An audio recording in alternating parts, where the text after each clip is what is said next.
Good evening. My name is Abhishek Poddar, and I'm the trustee and founder of MAP, or the Museum of Art and Photography in Bangalore. We are very pleased to host this premiere of our new film series, Articulate. Directed by well-known filmmaker Sumantra Ghosal, this series of short films is a detailed exploration of select artworks from our collection. Today's session will premiere three films that deal with a set of works by Bhupen Khakhar, Manjit Bawa, and Mrinalini Mukherjee. It is my pleasure to introduce the filmmaker of this series and speaker for today, Sumantra Ghosal. After a spectacular career in advertising, Sumantra decided to give it all up around 15 years ago and to start making documentaries on artists and their creative process. Amongst the work that he's done, my favorites are three spectacular films on artists: a tabla maestro, Zakir Hussain, a Bharatnatyam dancer, Malvika Sarukai, and a poet, Kaifi Azmi. I'm delighted that he has agreed to do this series on a selection of works by visual artists in the MAP collection. Sumantra is a filmmaker with a very fine sensibility who immerses himself in his subject to come up with some of the most sensitively ever made films that I have seen.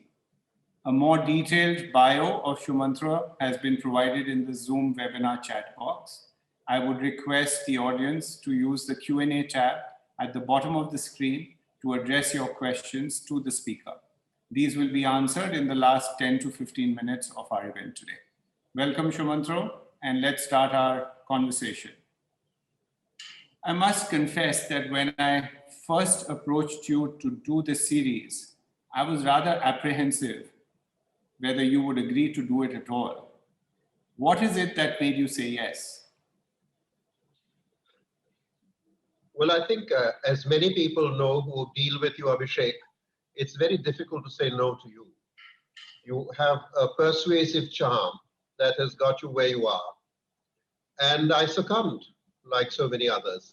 But I think one of the things that set me off as well is the idea that I had worked with music, I'd worked with dance, I'd worked with poetry, but I had not worked with art. And this was a godsend for me because my interest in making documentaries is actually to investigate process. It's very easy to look at final works, outcomes, and be impressed by them. But it's, for me, the joy of the ride is in understanding how did the artist get to where he or she did? What was the process? What was the long denial of self and other things that facilitated this coming of art? And I knew that this series would allow me to delve deep into the work of substantial artists, of great artists, and find out for myself and teach myself a little more about how it worked. But obviously the series is not about enriching Sumantra Ghosal. That's the byproduct. So for me, this series also was to deal with a problem that I have faced, and I think many people interested in the arts face, which is that the road to understanding art is paved with art speak. And art speak very often becomes an impediment rather than something that engages and enthuses. So what I wanted to do, particularly with Articulate, which is why I think the name is also appropriate, is to try and use simple, engaging, visual and anecdotal curatorial paths to a belief that art requires a second and third look that you don't get when you saunter past art on the walls of a museum, perhaps. And this may lead you into individual works of art in a way that gives you the idea that art has context, art has depth, and what you're really seeing when you're looking at it for the first time is the tip of the iceberg. And if the series succeeds in infusing people into wanting to know more, then I think we have a good job on our hands. Tell me another thing. The films that I had seen of yours before were much longer, lengthier films that you had spent so much time doing. Whereas this series was going to be a short series, short films, and those were really about the artist and their process. This is really about a singular work or maybe two works at a time. Uh, how does it differ from your, I mean, how does this process of making a short film differ from the longer films that you would do, which may be half an hour or 50 minutes? Well, Abhishek, I've spent maybe 15 years working with long format, but before that, I had spent 25 years working with 30-second commercials. And what that teaches you is brevity and conciseness and the ability to communicate in short duration formats. So that was not the problem. I think, and the idea, as I say, of investigating process continues to remain a preoccupation even in these films. So there are spillovers from my earlier life in advertising and a continuation of my preoccupations when I started making films with artists in this particular series. No, I think what made it exciting for us to be working with you was the fact that A, you're the best filmmaker that I've ever come across, and your films. I thought so. You are. That's why. I mean, Rubbish. when I have this reputation of getting the best, then why not as far as our films are concerned as well? The other great thing is, after seeing a particular template that you had done first, and we really didn't know what to expect, and therefore we wanted to see the result before we would go on and sign you up for the entire series. And I think what we got out of that was really satisfying, in the sense that art is painted also, like you said, as something so complicated, and art speaks. So we wanted to really demystify what art is. Yeah. We wanted to make it approachable, easy to comprehend, and to be able to enjoy it. And what we often hear is when somebody comes to an exhibition, they go back with whatever impressions they get out of it. But the moment they've had a chance to go on a walk with the curator of the That's right. exhibition, the experience is something quite different. They've understood the show in a completely different way than they would have experienced it on their own. And in a sense, I think what we are trying to do through this series is where you become the curator, taking us through that work or what the artist may have thought about. And, it also allows the audience to get an insight as to what to expect at the museum when we open, because this is a precursor to that. Yeah. The museum is going to be a place of learning and education, and in the process, you also enjoy that entire experience. A window to the world of the artist, so to say. Try and see it through their eyes. If we really look at the three, films that we have done today, none of these artists were alive when these films were being done. So we've really looked at it through somebody else having researched them, or a personal experience that somebody may have had with them. It's just to draw the audience to the world of art and to engage with it. So tell me, how did you conceive of the template for the series that you've done?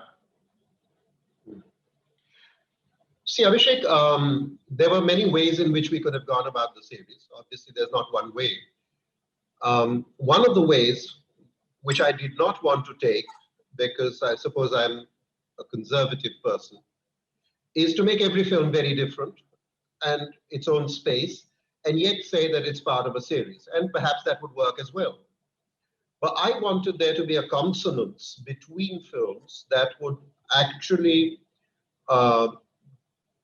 therefore coalesce in a way under an umbrella idea.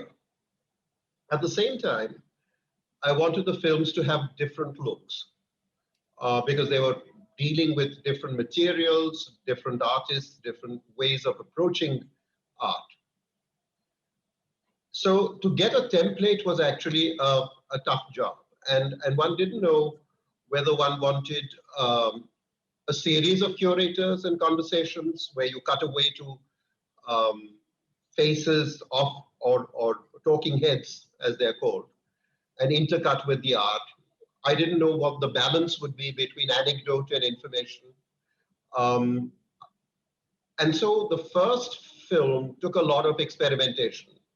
And I suppose disappointed a lot of people because I actually interviewed 4 or 5 friends, curators, and then eventually realized that what I wanted to do is to concentrate on the artwork and not get away from it too much. Certainly not cut away from it to personalities who have their own contexts and their own personalities. So what the template became was essentially that we would concentrate on the artwork and use the curator as somebody who would lead us through contexts or insights into that artwork. So that became the template. But I think it'll be a little clearer if we watch one of the films now, and as we watch the second and the third, you will see a continuity and you'll also see a distinctiveness, I hope. Sure. So sorry. Let's watch the first film. Which one would you like to show us first? I think this is not the first film that I made, which is Gaganpreet, who has taken over my screen. I would love to make a film on her, but the film I'd like to show is the one on Bhupen Khakhar, because one of the things that we realized when making the template is that we needed a hugely articulate curator who would be able to allow me to go in myself into the work. And I was very lucky, we were very lucky, that we got Nada Raza for the first film because she also set a kind of tone that we have to live up to in a way. So the first film is why don't we watch the one on Bhupen. Why don't we watch it? Why don't we watch it and also discuss it before we see the next one? Okay. Sure.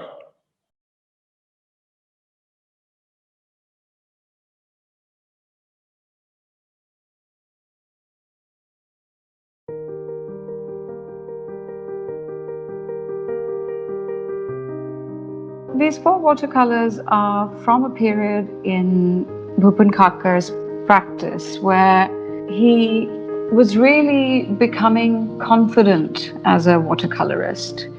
There's a real enjoyment in these works where he's confident with the medium and then really starts sort of enjoying this ornamentation and detailing.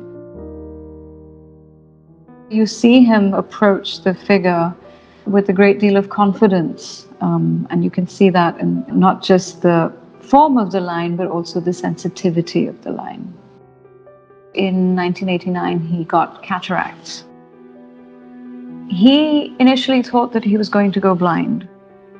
He could no longer do the oil on canvas, but he could actually do things where he could get very close to the paper. And that's when these watercolors really come into their own. This way of painting with watercolor is very much his, but also from looking at things like Kali Ghat, that kind of sharp line with then a blurry line within it to give the flatness a bit of contour. He was someone who had a curious relationship with his own body and his health, and the anxieties are revealed in the work itself. If we look at the painting, which is of an elderly man reading a book, and he's obviously wearing very thick glasses and peering at this text, holding it very close to his face. Khakhar was one of the early Indian artists to come out of the closet. He was known for his wicked sense of humor. And so you can see that, his yellow dhoti has a peculiar protrusion around the groin. So there's a kind of carefully coded sexual joke in there.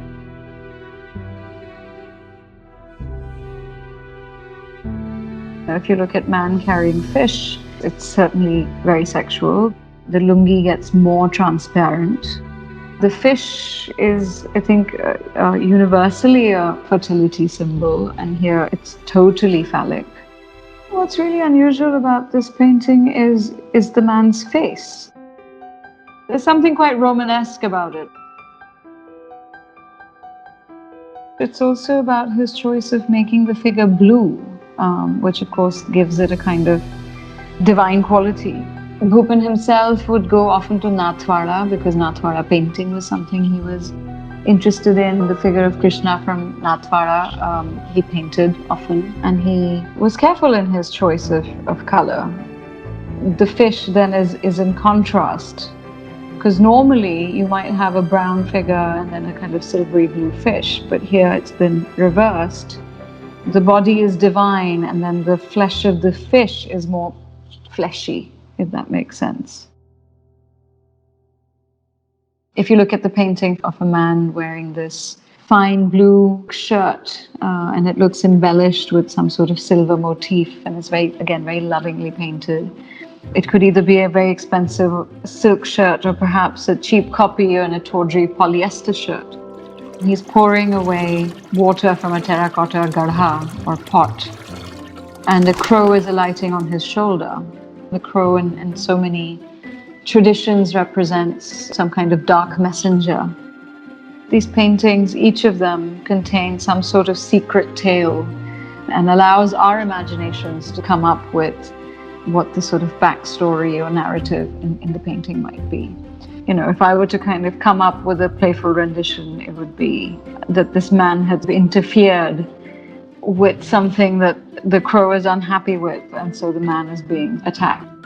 This one in particular also is interesting because of the way that the face is painted. It's a really interesting use of line and luminosity and light, where you've got this very dark-skinned figure, again bald-headed. He's got this sort of bulbous nose and these crooked teeth which are sticking out of his mouth. And Bhupen often painted faces and images which were grotesque.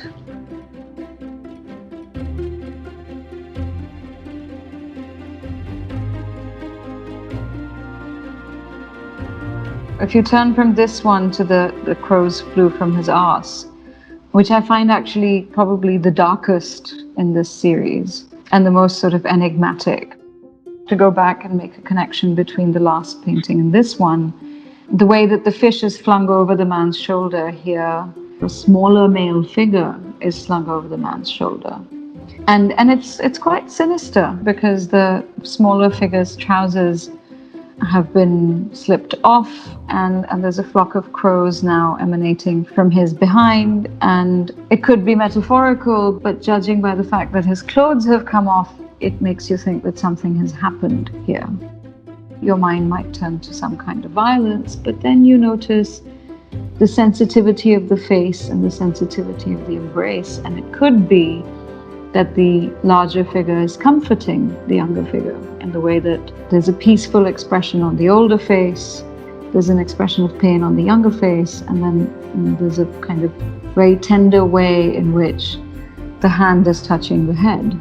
And underlying that is a lot of desire, is a lot of sort of, expression of unfulfilled dreams. It leaves us to try and figure out what the reference might be to. The clues might be in looking at other works by the artist.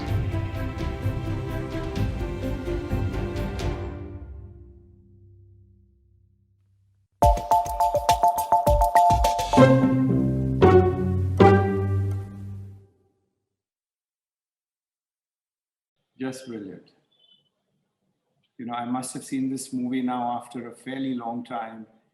And I think everything that we were trying to get out of this film you've achieved. You've demystified it, you've made it approachable, you've made it easy to comprehend and to enjoy. And it's become a personal human experience as if it's been explained to me. And you know what was really interesting is this comparison with Kalighat that I would have never had made without your pointing it out. Or even the connection to Nathdwara, or the way you blurred that figure and you had that Roman statue, and you could see those connections immediately, which after having lived with this painting for so long, I had never seen. So many of You know, these. for me, and this is what film can do, which looking at the work may not do, and it hadn't done for me until I got onto the film itself, are the eyes behind the glasses. Exactly. I had never actually, when I was looking at the painting, I hadn't seen the detail of that detail of the glasses and the eyes behind. And they became so, in a way, emotional if you knew that it came from the idea of his lack of sight or his fear of going blind. It was, so I think that sort of detail comes through very strongly in a film like this. And I guess even the way you were focusing, the relationship between those two people, whether you're talking about pain or tenderness or what has happened, I mean, we are not answering questions, but at least we are understanding what might be happening over there. I mean, it was quite amazing that seeing them, passing them almost on a daily basis, there were things that I saw for the very first time. And I must say here, even your choice of getting Nada, who had done Bhupen's retrospective show at the Tate, and the extent to which he had researched him, also that a lot of those things, his own cataract and his going blind, his fear of death, his coming into, so many of the life situations which had now been interpreted in these works. That's right. Really, really interesting for me. And it draws you in, and not just at the surface, which very often is all that one ends up doing, even looking at a painting over and over again. And I was also quite interested in the way you isolated certain parts and concentrated on just that and made it much more meaningful and explained that. Tell me, what is the kind of preparation that is required in making a film like this? Talking about the art of your process. I think the first critical thing that is required is to get a good curator, someone like Nada.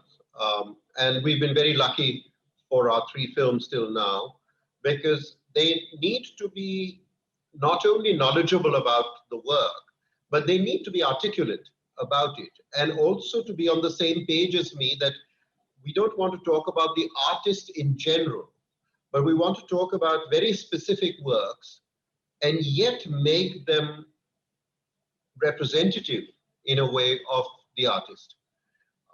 So I think the preparation for me, as somebody who is very innocent, or perhaps the better word is ignorant about art, is to immerse myself in the context of the artist, in his development as an artist, in the way he has changed. And even with, for example, with Bhupen, his preoccupation with gay themes, his droll sense of humor, all this is requires, since I didn't know him and I didn't know his art, required me to understand and investigate these things so that I could form my own approach. And then what I do is I have a very long conversation with the curator. And because I have certain visual ideas already in my head, I can then move the curator into directions that I know I can illustrate visually. So it's a complicated process, but it's hugely enjoyable. And as I said, it starts off and ends off in a way as well with how good the curator is and how well she or he has understood the demands of this particular way of looking at art. So that's how I go about it. But a lot of the discoveries happen when I actually sit down on the editing table and try and play with the images, isolate things. You'll see that particularly in the next film, in the way color is brought into the film, which is such an important element in Manjit Bawa, and yet one didn't bring it on right from the beginning for a reason. And you'll see that when we see the Manjit Bawa film. But tell me, you talk about getting very good curators for every film, and yet you chose me to do the Manjit film. So I'm not sure you got what you want, but let's have a look at that film and then we can discuss it. Can we play the Manjit film, please?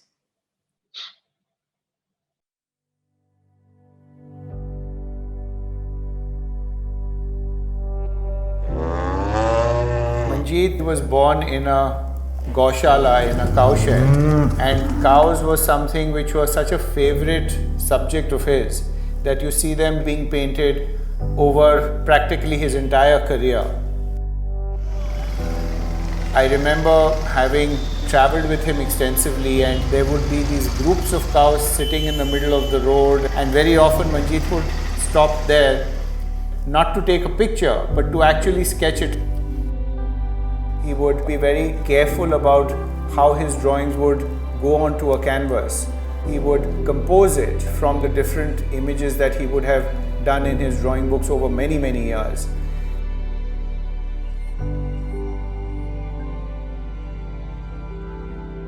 In Krishna Eating the Fire, Manjit has very cleverly brought about the relationship between the different cows and Krishna, the cowherd. The emotions that he's trying to see in people, he brings out with everything he paints, including his animals.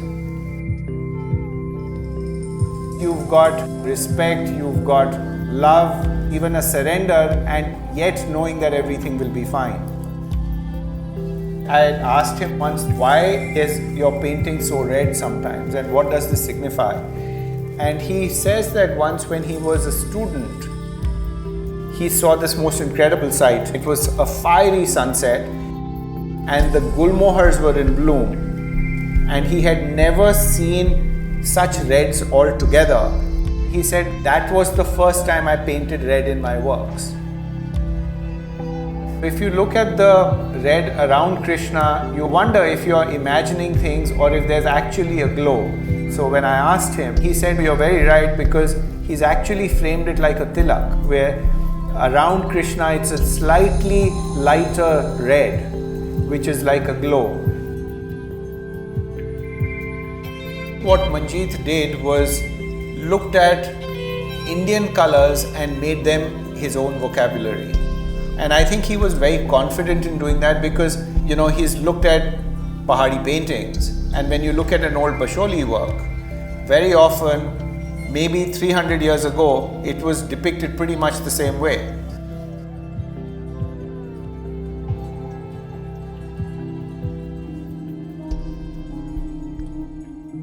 If you look at the silk screen prints that he did, which were just a form which was floating in space, it is the very extension of that same form which you see in the figures.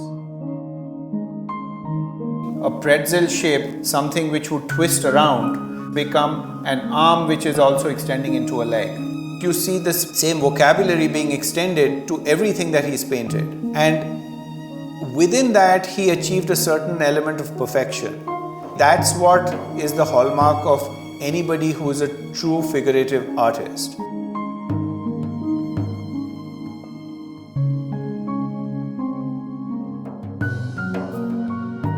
Krishna the Nut, the acrobat that we have in the map collection, is another brilliant work by Manjit. Another painting that Manjit had shown me was when he flipped this painting around and he made it into a Hanuman, and the watermelon is actually a mountain. The same person can become a Hanuman or a Krishna depending on which angle you're looking at it from. The mountain makes it Hanuman. When you look at this particular painting, the head can be looked at in isolation totally. There's such equanimity and poise in the face. There's a very androgynous quality, and when you jog your memory, you've seen it in Madonna. The fullness of the lips, the perfectly shaped nose, the equipoise with which the downcast eyes are looking in concentration, even the way the hair is treated, is very much the way a Madonna would be done. I do not know if it was in his subconscious, but when you juxtapose the two together, there is definitely a very striking resemblance here. Manjit talked about tension in paintings. In Manjit's case, it was stillness which caused the tension. Here it's the balance of Krishna on the watermelon. It is the outstretched hands making sure that that balance gets maintained. And you can tell that it has been captured as a moment in time, although to find that balance he must have wobbled a bit. In the other work, it's perfectly balanced as to how the fire is stretching out on either side, and even the balance between every individual cow. Tension is created not by speed but by stillness.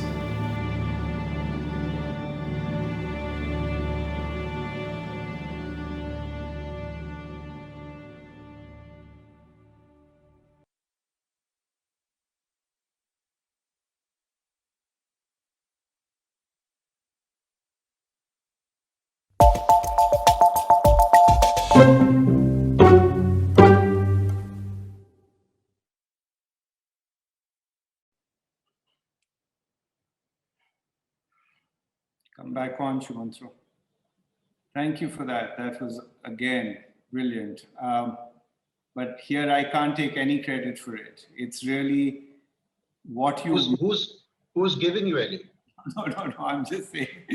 I don't know, we must have spoken for about an hour and a half, and you distilled that down to what, 6 minutes? 6 and a quarter or so, yeah. So I guess I can see the process that you follow, but the good part was how easy you made it for the person who's speaking, because it was just like speaking about Manjit to a friend. And maybe you knew what really you wanted to get out of me, because you know exactly what part would fit in where.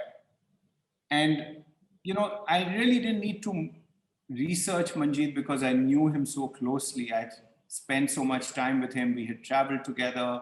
We had, I can't even recall how many times we would have met, and evenings in his studio, on walks together, to see his cows, sketching, him playing the flute. I mean, he danced at my wedding, so we go back forever. But where I still needed to look, and when I knew that this is not just a conversation I'm having with a friend, but we are making a film out of it. And I did need to do some research, because that face that we talked about and how it resembled Madonna, I mean, something made me go back and look at that again and see where I had seen that before. And it's not that Madonna came immediately to me, but it was quite by chance that one happened to also be looking through a book. And I said, is this where I've seen it before? So I guess you also discover something when you're going deeper into the artist. Because again, this was not a conversation that Manjit and me had had. And I do not know if he ever styled it on Madonna, but I just found that similarity quite striking. Yeah, it is. I haven't actually seen that connection being made in my homework and research on Manjit at all. And yet it seems so incredibly similar in terms of the contour of the face, in terms of the detailing of, as you say, hair, eyes, and all of that.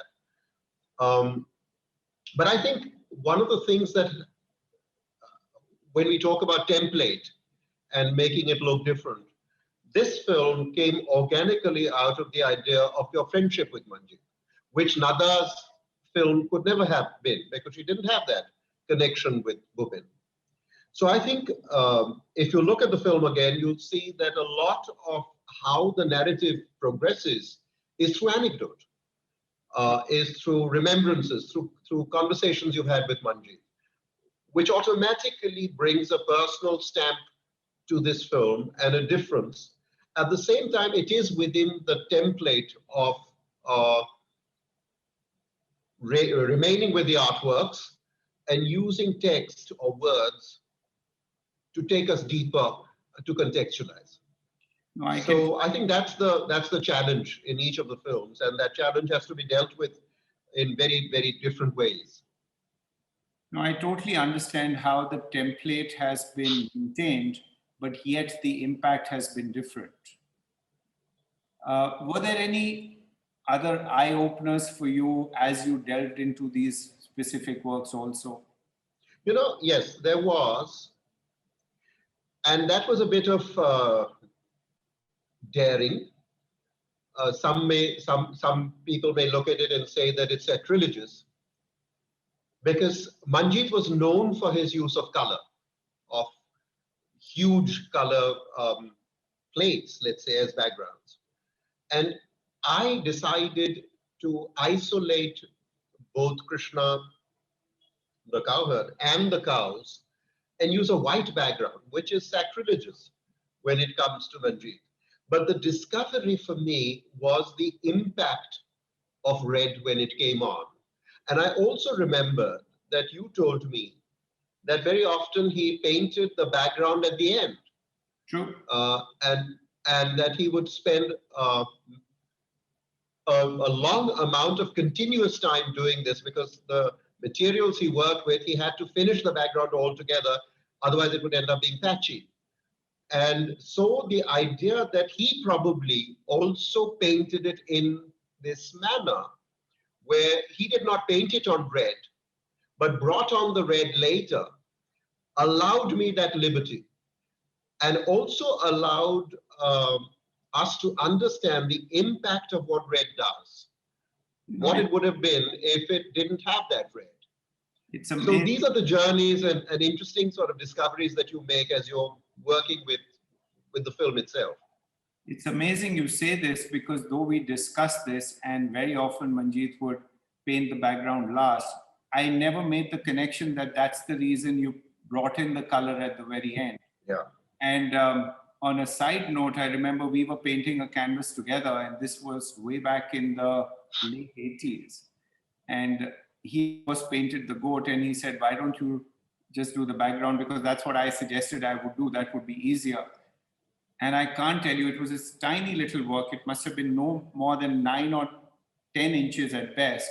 And he had to redo even the background, because he said, Abhishek, you can't even do this straight.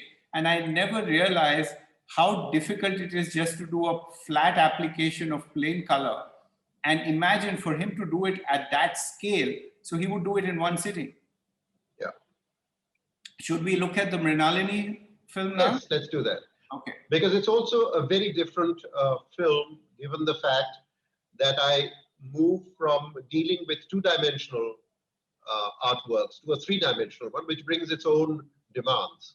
So let's watch the film and then talk about it.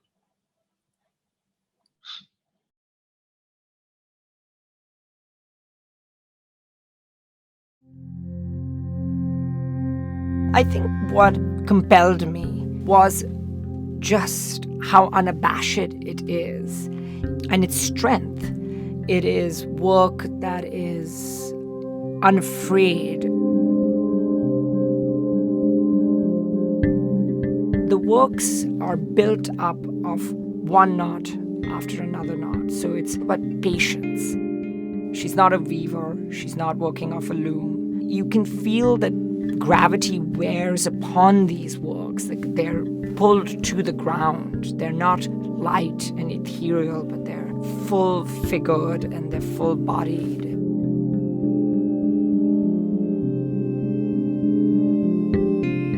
She was very interested in the performative arts. Theater, Kathakali. And what she was interested in was the masks, the costumes. She's marrying human features of a mask with the fanning opening of a serpent's head. She was interested in the Nag Devtas, the serpent deities that you see adorning so many temples across India.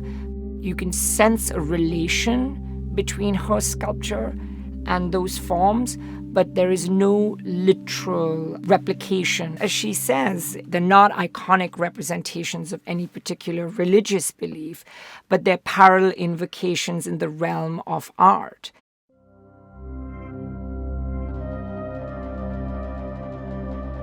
When you go into the sanctum sanctorum of any sacred space and you come upon an iconic presence, you feel a sense of awe. And she wanted that for her works. With Bakshi, you can see it's larger than life. You're awed by its presence.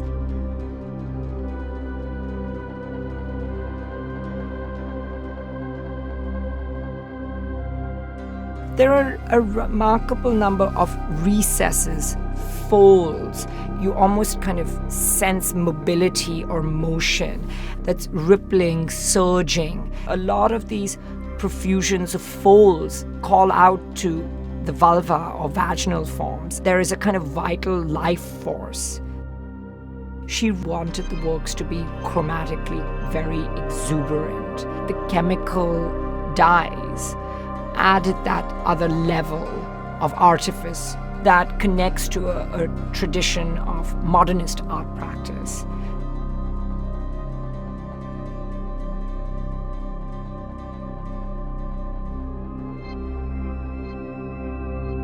She drew up installation instructions. It speaks to a kind of fastidiousness, but also an awareness of how sculpture is apprehended in space.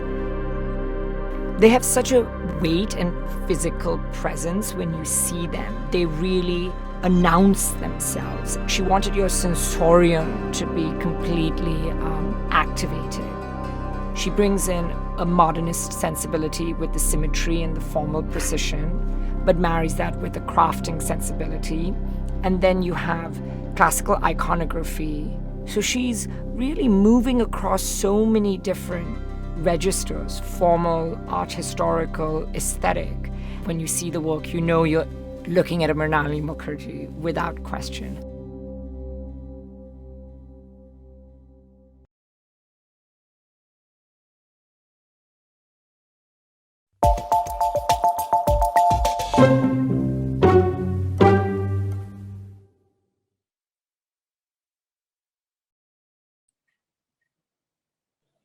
Yes, Sumantra, I can see what you mean about shooting three-dimensional work or sculpture in a physical context, as opposed to simply working with two-dimensional images. I was a little surprised when, while making this film, you said you were unhappy with about 40 seconds of the film and you wanted to come to Bangalore to shoot it. And what I didn't realize is that you wanted to physically set up a museum while the museum didn't exist. And I know we must have worked for like 3 days to get your 40-second shoot. And now I can see the impact of it and why you chose to do that. You know, your reputation of being such a perfectionist and going into every little detail and possibly 100 times, and thus you take so long to make a film and to deliver, which was a matter of such concern to us when we started, because I'm somebody who has no patience, and you know that. But I'm glad that you stood your ground, you've done what you know best how to do in the manner that you know how to do it. And it's this great attention to detail that makes your work stand out so much and makes you stand so much above anybody else's work. Thank you. But thank you for saying all this. And when I look at the interpreter, I feel even more charmed because the way she is demonstrating what you're saying makes me feel that I am some sort of cinematic god, which I'm not. So yes, but you're right about, the artist and the art makes demands on you rather than you make demands of that. So this particular artist demanded that I show her work physically and also create a context for it, which is why I used the mother and child in the same image so that you got a relative context in terms of the size of it and the presence of the artwork. So yes, for me, it was very important because I had been struggling with what to do. How do I actually show this when I know that the artworks are not there, then the museum is not ready. So I know that you were a little appalled that we actually had to build a museum, a portion of a museum in one of your properties to make this work, and it's all set up. But I think it brings to life the idea of awe, which would not have happened with a flat 2D representation of it, and one that didn't have the context of other museum pieces, of observers and things like that. But you have one unfair advantage here. You're going to get your way, and I'm not going to argue when you ask for anything now. Okay. I wish the world was like you, Abhishek. Anything else before we move on to some of the questions that people have? No. I think you'd have to get used to my slowness. You have to live with it.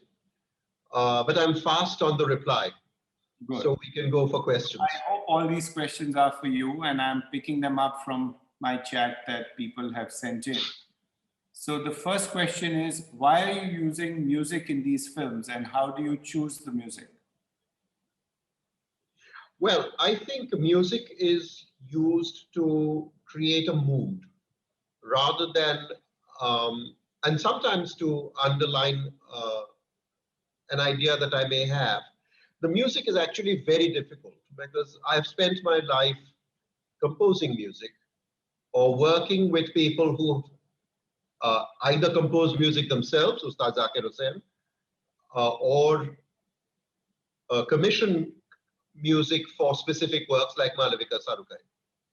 In this case, given MAP's generosity, I did not have the funds to actually go out and commission music for the films. So I had to find stock music, and it's hell. It takes me hours and hours and hours, and sometimes it works and sometimes it doesn't work so well. I think in the Mrinalini film, the music works exceptionally well. I don't think it works as well in the Manjit Bawa film. I think it's adequate in the Bhupen. So yeah, it goes up and down because I'm stuck with what I can get, though I research the music for hours and hours, but I'm a bit stuck. What if I didn't use music? I feel that because I'm so concentrated on an artwork, and therefore I have limited means at my disposal as to how I will communicate, music helps me. And no, I even see, though you said that the Manjit one wasn't up to the mark in your eyes, I think when you were showing Madonna and the music that you played then was just so perfectly matched with that.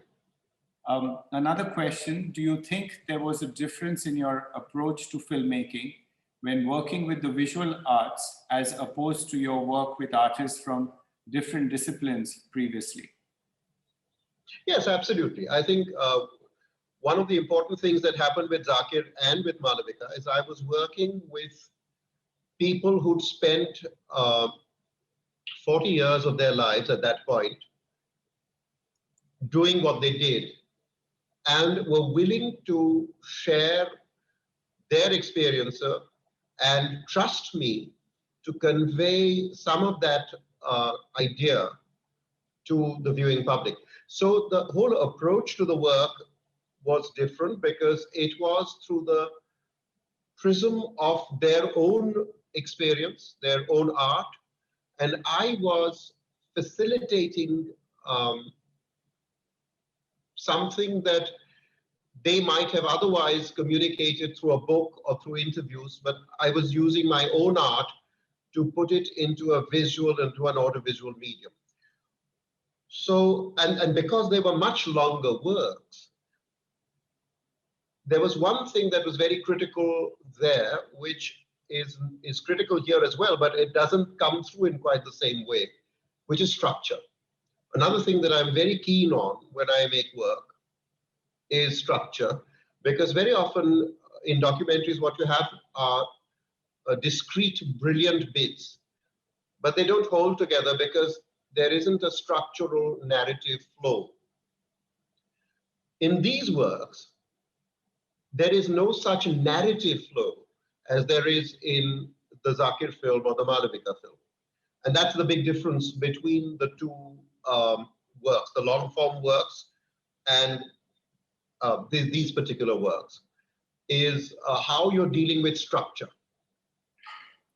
So I think this really answers another question that somebody had sent, that what were the challenges of unpacking these works in the short film format,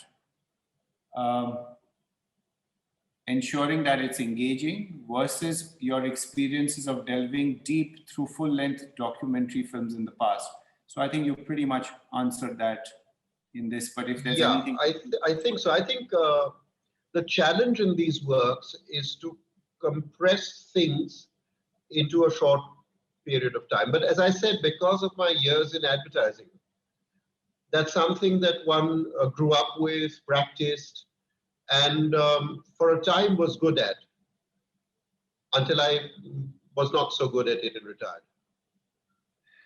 Another question, what do you think is the cohesive strand that underlines the aesthetic of this film series when dealing with all these different artists and mediums?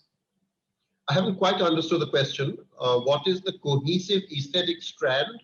But I'll answer it even though I haven't understood it. For me, the point of the series is that it is not an end. It is a start. It is to enthuse the viewer into wanting to know more, into believing that a casual look at an artwork is not enough to get the full impact and the full worth of that artwork. But the films by no means are an end in themselves. They are only successful if they are enthusing you, exciting you into wanting to know more about Manjit or Mrinalini or Bhupen. And generally, when you next visit a museum, and I hope that museum will be MAP, to be able to spend a little more time and say, what else should I be looking at? Super. Oh, that's interesting. I hadn't thought of that before. No, and you've done this so well. We have time for one last question, and this is from my friend Tariq Ansari. Is there a plan to make more films on other artists and make them all available on the website? So I guess this is something that we both can answer. But yeah, Bawa, we have Sumantra with his speed has now set us for 4 films a year, 1 a quarter. Lies. I have that on record, Sumantra. Lies. And we have a film on Tayyab Mehta coming up, one on Jamni Roy, on Arpita Singh, Raghu Rai for this year. And then we look at some more going forward. And the reason we are also, this is really the first time we are showing these. And the idea is to find someone who is willing to support this. He didn't make a slight reference to the generosity of MAP and his being able to commission music. It's because we are a not-for-profit, so we need somebody to come forward to fund this series, to sponsor this, and then we'll have many more being made. But yes, they will all be available on our website. Thank you. I hope everybody has enjoyed this session. We look forward to having you at many more of our events and to the physical opening of the museum this year end, COVID permitting. Thank you, Sumantra, for this brilliant series and for previewing it and having this conversation with me. Thank you. Thank you, Abhishek, for having me. And I haven't said this to you, but what you're doing with MAP is extraordinary. So congratulations and all the best for the many years ahead for MAP and you. Many, many thanks. Thank you, Gagandeep, for your interpretation for us. And thank you, the audience, all of you for watching. Thank you, everyone. Bye. Bye. Bye.